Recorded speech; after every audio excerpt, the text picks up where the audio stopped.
ਅਸੀਂ ਠੀਕ ਹੋਣਾ ਚਾਹੁੰਦੇ ਹਾਂ ਤੇ ਸਾਡਾ ਕੁਝ ਕਰੋ। ਦੱਸੋ ਕੀ ਹਸਪਤਾਲ ਦਾਖਲ ਕਰਾ ਦਿਓ। ਹਸਪਤਾਲ ਦਾਖਲ ਹੋਣਾ ਹੈ। ਨਸ਼ਾ ਕਿਹੜਾ ਕਰਨਾ ਹੈ? ਕੋਈ ਨਹੀਂ ਕਰਨਾ ਫਿਰ। ਨਹੀਂ ਨਹੀਂ ਵੈਸੇ ਕਿਹੜਾ ਕਰ ਰਹੇ ਆ? ਭੰਨ ਪਾਊਡਰ ਪੀਣ ਲੱਗ ਗਿਆ। ਆਰਡਰ ਪੀਣ ਲੱਗ ਗਏ। ਸ਼ੁਰੂ ਕਿਉਂ ਕੀਤਾ ਸੀ? ਬਸ ਮਜ਼ਿਆਂ ਵਾਸਤੇ। ਮਜ਼ੇ ਵਾਸਤੇ।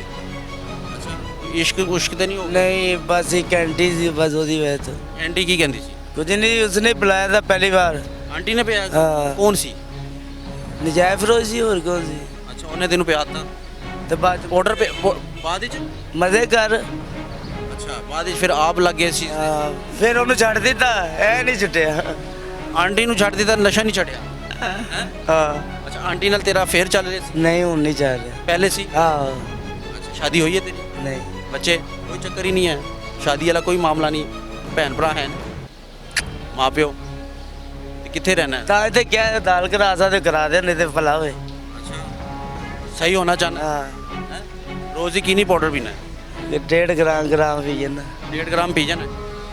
ਇਹ ਜਿਹੜੀ ਖਾਤੂਨ ਹੈ ਇਹ ਵੇਚਦੀ ਹੈ ਕਿ ਪੀਂਦੀ ਹੈ? ਬਸ ਯਾਰ ਔਰ ਆਪਣੇ ਅੱਛਾ ਦੋਵੇਂ ਕੰਮ। ਮੋਟਾ ਕਰਦੀ ਪੀਂਦੀ ਵੀ ਆ। ਥੋੜਾ ਵੇਚਦੀ ਹੈ ਜ਼ਿਆਦਾ ਨਹੀਂ ਵੇਚਦੀ ਹੈ। ਹਾਂ ਬਸ ਇਹੀ ਆਪਣਾ ਰੋਟੀ ਪਾਣੀ ਚਲਾਉਂਦੀ ਹੈ। रोटी पानी इतों ही चलता पे वो देखो शापर वो देखें जी शापर में दिखाएं वो देखें पैसे बकाया दे रही है और ले रही है तो ਅਗਰ ਮੈਂ ਵੀ ਡੰਡੇ ਪੈ ਇਹਦੇ अच्छा ਇਹਨਾਂ ਨੂੰ ਕਹਿੰਦੇ ਕੁਝ ਨਹੀਂ। ये बाजन ने ਇਹਨਾਂ ਕੋ ਪੈਸੇ ਲੈ ਲੈਂਦੇ ਨੇ ਤੇ ਚਲੇ ਜਾਂਦੇ ਤੇ ਸਾਡਾ ਮੇਰਾ ਤੇ ਮੋਢਾ ਵੇਖੋ ਐਡਾ ਸੁੱਜਿਆ ਹੈ ਸੁੱਜਿਆ ਐਡਾ ਡੰਡਾ ਵਜਿਆ। ये डंडा बजा तेन ਹਾਂਜੀ